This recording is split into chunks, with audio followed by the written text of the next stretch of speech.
The solar panels, we had those installed I think about 7 years ago. We have a total capacity of 2,200 watts. So what we have is our system right now is 9 solar panels on our shop roof. In the basement under our kitchen bathroom, there are 12 2-volt Trojan batteries and the inverter. But then I have an inverter control in the kitchen right here. So whenever we leave, I just hit a button and turn the whole electrical system off. When we come back here, one button, I turn it back on. So I don't have to worry about electrical problems or floods from the pump while we're gone. So we really, really enjoy that. So you're not tied into the grid? Not tied into the grid. It would be $120,000 to bring electricity in here was my last estimate, and that was about 4 years ago. So we just upgraded our system. But even though we have a mountain to the south here, and our 9 solar panels rarely get direct sun for 4 months of the year, if I keep them clear, a bright sky is enough to give us enough electricity with careful use that we get by with it. That's amazing. So yeah, and that's 2 people in one. Yeah, in the winter, I had just written them off. The first winter, I wasn't going to clear them, and then for fun, into December, I went out and cleared them, and realized it was charging. Wow. Just a bright, bright sky, winter sky, which we have here. Wow. And things, so that's worked out. Oh, the refrigerator here is a natural gas. We have natural gas, but not electricity. I know it's bizarre. We're one of the few people in the state that have this problem. So this is an Amish-built fridge. They buy the frames, and they make their own back. Oh, and cool. It is a natural gas-fueled fridge. There's a flame and a chimney on the back of it. Oh, interesting. So it's a big version of the propane stoves they put in campers. It's been, again, a lovely thing. We actually have ice. We have, cold storage. And that's of course working when the power's off. Yeah, and that is not tied into the electrical part at all. So you don't have to worry about turning anything off. No, so when I turn the electric off, it doesn't affect. And even our heat stove, in the main room, we have a background heat stove, and it looks like a wood stove. It's one of those. That's natural gas, and that does not require electricity either. So we just leave that set at 50 degrees.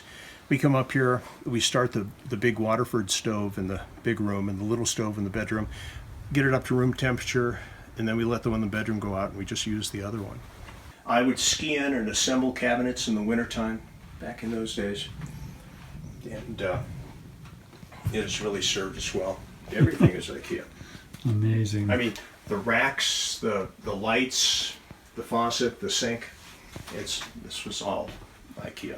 God, it's beautiful. Yeah, it's been, great. It was so much cheaper, and we really like the quality. So What do you spend on a kitchen like this? nowadays, it'd probably be pretty easy to spend at a commercial kitchen. It'd be easy to spend $10,000. And IKEA, you could probably still get similar kind of things. They change all the time, but it would be a third that probably. Really? Yeah. That's a cheap kitchen. Yeah, it was a great. And it's gorgeous. Even now out here, we had some old cabinets on that end wall, and we got these a year ago in the springtime. These are 2 kind of work counters from IKEA. Again, really nice drawers. Gee whiz. And the top is that thick all the way through. It's just bamboo, that thick. That is gorgeous. Yeah. And that is a gas stove that we had at our first house in town. We had it in the kitchen, and then there's a really nice stove out there now. And we do so much group cooking, and so having a second stove is just very good. I actually bought this in Billings. This was a used Waterford stove, so it's from Ireland. It's a heavy, heavy cast. Yeah, it's been a nice stove for us. The bathroom here is it's like any other bathroom too. Yeah, it's nice to be able to tell people it just works like any other bathroom. They don't have to worry about anything special. Amazing. And that's a lovely shower. And when it's 20 below zero and you're out here in the middle of nowhere, and you can step in and take a lovely hot shower. And I use a on-demand hot water heater. Oh, good. So with the solar panels going and the on-demand hot water heater, there's no limit. We can have all the company we want, and I can just tell them, just go shower. Wow. Take your time. Yep. That's energy use of the future you're talking about. And our biggest use is water. The water, when the pump's running, that's 800 watts. The toaster's 800 watts. Our little microwave is 800 watts.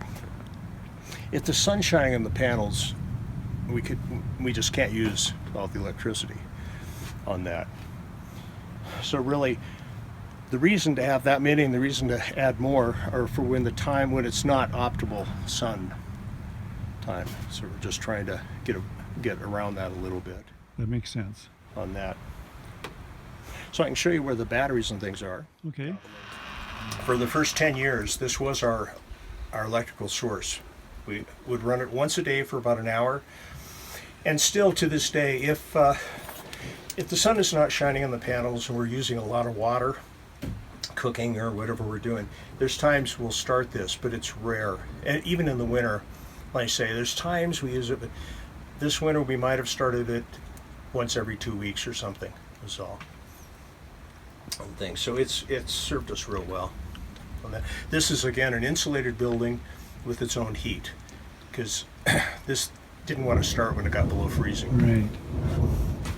So there's a little walkway here. It's about waist high, 30 inches wide, goes to the length of the building. It's 6 foot away from the building, the solar path, because its function is to get snow off the solar panels. So you're pulling snow down. Before, the first year we didn't have that. You're pulling snow down on top of yourself. So now you're pulling it, it falls between these two things. It's made it much easier. But a lesson I would give to anybody is I put them up at the top of the building. I thought it would make a big difference.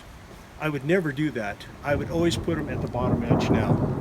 Because now I've got to clean snow off the roof, then the solar panels, then clean that snow off the roof. It takes a process of 3 times. Well, That's that's cool. what we're going to do. The 6 panels we put over there, they're going to be, that's a full pitch roof. They're just going to be mounted flat to the roof Sure. at the bottom edge. And I may end up building something like this over there. We'll see. So that is the inverter control. So the main thing I use it for is it gives me a readout for voltage, so I know how much battery life we have left. But also, like I say, that switch on the right, I press that button and I get a choice of on, off.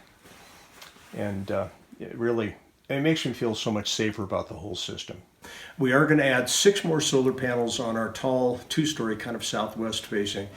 And that'll give us more direct sunlight and more power in the winter. It's been a great system and I can't recommend this enough. Wow, that's terrific.